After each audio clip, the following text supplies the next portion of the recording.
Party Girl 1995. It's developed a bit of a cult reputation over time, and it is quite an interesting movie because it does have several mini societies interconnecting the world of the New York Library, the party scene, and the drag scene of New York. And it's very much a time capsule. It's hardly a documentary, and yet I feel as though because of the use of locations, the use of people from those scenes as actors, and you can tell that the people who made the movie are either a part of that scene or they went into those scenes and did some research. So there's a sort of very 1995 New York. This was what was happening at this particular moment in time on this scene in this area. So there's this almost documentary like quality to it. So the film documents a very specific moment in time, as stylized and as contrived as it might be. There is a certain documentary element to it. It's a very slight movie. There's very little story, and it's very inconsequential, which is mostly by design. It's not a accident that it's so slight, but it is a low budget, unambitious movie, although apparently it cost $150,000, which is absolutely tiny. I would describe that as micro budget, especially considering what we got on screen. It's not like 8 actors on 2 sets, it's a whole bunch of locations, lots of actors, so it's for that budget it's actually pretty impressive.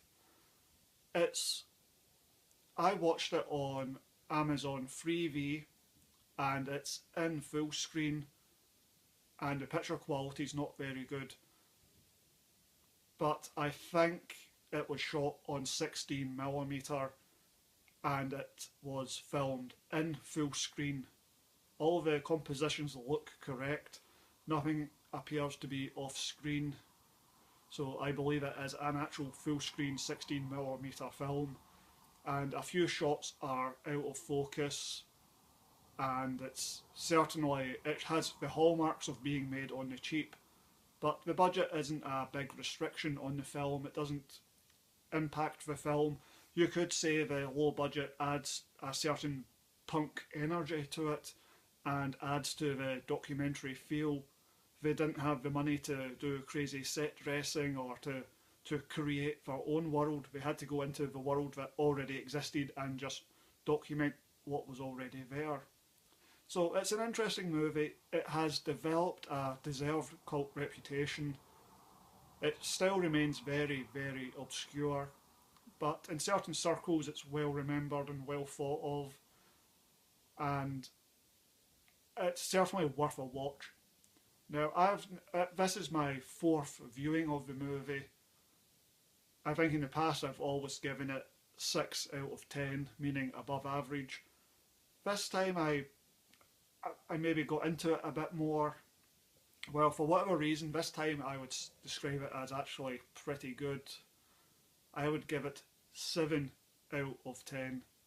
It is well worth watching. It's no masterpiece, but it will do no harm if you were to sit down and watch this movie. I struggle to imagine anyone hating the movie. At the very least you would go, it was alright, no harm in it. It is quite amusing. There's definitely a bunch of interesting, quirky dialogue exchanges, which is probably half the reason why the movie has a cult reputation, because I would imagine among certain people it would be very quotable because some of the dialogue is so peculiar and one of a kind and so odd. So if you have access to Party Girl, I would recommend it. It's no masterpiece, and it is definitely low budget, But that low budget adds to a punky energy to the movie rather than detracts and just makes the movie look like crap. Instead, the I mean, even if visually it's not exactly impressive, that standard basic visual look is not an issue. The budget is not an issue. If anything, it's almost a benefit, more of a pro rather than a con.